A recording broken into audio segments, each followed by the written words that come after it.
So here we are. Thanks for clicking on the video. It's JD. The exact same pair of boots are next to each other. Well, not exact. The same model boot right next to each other. This is what it looks like about a year later. These are the brand new ones I just picked up yesterday. And here's my old ones. They're, what, 10 months old? Yeah, 9, 10, 11 months old, somewhere in there. About a year, basically. And I'm actually pretty impressed with the Ariats. These are the, oh, you know what? I got the box right here. Why don't you just look at the box? I always forget it's Water Hog? No, Work Hog. It's the, let's see, there we go. Work Hog 8-inch H2Os. Mine are 11EE. 11EE is what I wear. And this is the very first pair of boots. I talked about this in the comments, actually a couple weeks ago, I think, where I didn't have to change out the laces. Normally I change them out for 440 cord or 550 paracord. But for some reason, whatever type of cordage or shoelace material they're using has stood up excellent. Even on the little ends. I think I've got one that might be slightly damaged. But usually, within the first, say month or so, especially on tennis shoes, they just get destroyed. But every one of these, must have been thinking of a different pair, look like they're almost brand new, still shiny, and they've been through all sorts of nasty stuff, and mud, and dirt, and rain, snow, you name it.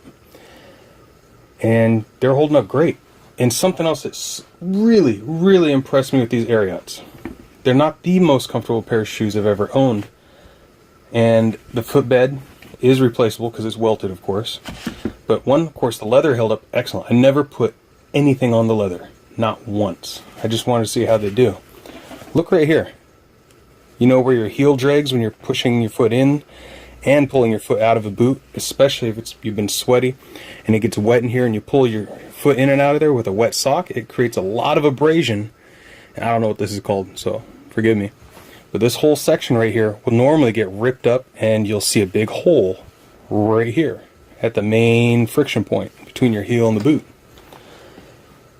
This is showing just slight wear and discoloration. Not a single thread has popped. It hasn't worn through. So whatever this cool material is, it really works. And these are fairly hot boots because they're waterproof, so they're not made to breathe a lot. But this mesh lining they have inside here, not only is it very durable, it's comfortable. It feels really good around the skin. It feels good when you're wearing socks. I wear merino wool socks. But it helps dry your feet. Amazingly, it wicks the moisture into this material and somehow it gets out of your feet. Now, your feet do start to smell a little bit in these, and I have very sweaty feet. Here's a little bit of fraying for you, right there. Actually, no, that's just from manufacturer. That hasn't even worn out. But the smell isn't horrible to where it smells obnoxious, and your wife is telling you, hey, you need to go put that outside. All around, every bit of stitching, it still feels like it's brand new on here. Feels great. The composite toe worked great. The shanks worked great. The soles, look at the wear. Yeah, you can see some prognation there where it wore down. But that, being gravel, concrete, metal ladders, scuffing my feet. Yeah, I scuff my feet sometimes. That is outstanding. Give you, what foot is it? This is the right foot. Let's look at a brand new one so you can actually see the difference between the two. There you go. That's not a lot. That will cause pain though. That slight degree of angle on there will cause pain on your feet. But man, I honestly have never ran into a boot except for one type of boot that lasted this well, that held up as good as this one did. This is the left foot now. A little less. And that is the, I don't remember the brand name, but when I was in the Navy, I was on the flight deck crew for Smash and Crash, and we were allowed to wear basic 8-inch lace-up boot, steel toe. Something about those boots, man, they were great to my feet, and they held up wonderfully. I eventually got rid of my last pair, and I don't know why I did. They were like a $180 pair of boots at the time. This is back in the 90s. Really good boots. So yeah, I like these boots so much that already, before I needed them, went out and got myself a brand new matching pair. I'm going to take the little metatarsal guard or whatever that thing is off of there, because I'm going to see how it does with that. As you can tell, these are still on there. They're curling up, but I don't see any damage on them really, so I'm not hitting my feet on stuff right there too much.